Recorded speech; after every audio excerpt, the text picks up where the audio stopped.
कल्पना कीजिए कि आप एक आवाज सुनते हैं, न कल की 900 साल पहले की बल्कि 5000 साल पहले की, पत्थरों पर उकेरी हुई, मिट्टी की तख्तियों पर दबाई हुई, पवित्र कविताओं और महाकाव्यों में फुसफुसाती हुई।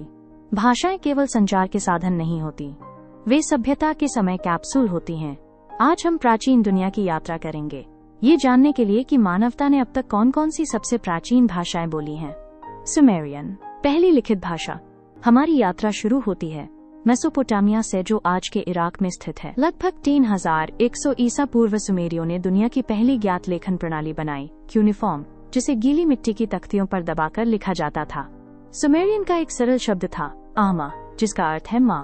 आज सुमेरियन एक मृत भाषा है, लेकिन इसने मानवता को साहित्य की सबसे महान कृतियों में से एक दी, द एपिक ऑफ गिलगमेश। ये महाकाव्य एक ऐसे राजा की कहानी बताता है जो अमरता, मित्रता और जीवन के अर्थ की खोज में निकलता है। एक रहस्य आज भी भाषाविदों को उलझन में डालता है। सुमेरियन पृथ्वी की किसी भी अन्य भाषा परिवार से संबंधित नहीं लगता। ये इतिहास में प्रकट हुई लगभग अकेली। प्राचीन मिस्री, पिरामिडों की भाषा। अब हम चलते हैं मिस्र की नील नदी के किनारे। 3000 वर्षों से भी अधिक समय तक मिस्रवासियों ने अपनी भाषा हाइरोग्लिफ नामक चित्रलिपि में लिखी। एक प्रसिद्ध शब्द था एंक, जिसका अर्थ है जीवन।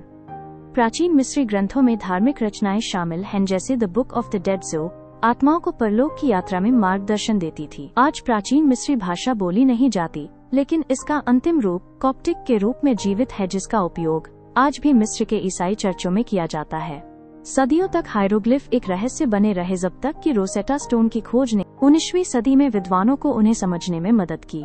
संस्कृत, पवित्र ज्ञान की भाषा। अब हम पहुंचते हैं प्राचीन भारत में।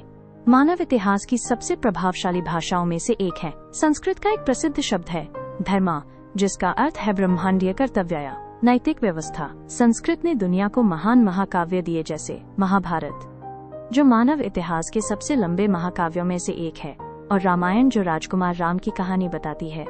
आज संस्कृत मुख्यतः धार्मिक और वैदिक संदर्भों में उपयोग होती है, लेकिन भारत में आज भी हजारों लोग इसे सीखते और बोलते हैं। इस भाषा का एक रोचक रहस्य इसकी व्याकरण प्रणाली है। प्राचीन विद्वान पाणिनि ने संस्कृत के नियम इतने सटीक रूप से वर्णित किए कि कई भाषाविदों उनकी तुलना कंप्यूटर एल्गोरिदम से करते हैं। कुछ प्राचीन भाषाएं आज मौन हो चुकी हैं, कुछ अब भी अरबों लोगों के बोलने के तरीके को प्रभावित करती हैं। लेकिन हर भाषा एक शक्तिशाली सत्य को संजोए हुए है। सभ्यताएं उठ सकती हैं और सभ्यताएं गिर सकती हैं, लेकिन भाषा के माध्यम से उनकी आवाजें हजारों वर्षों बाद भी सुनी जा सकती हैं।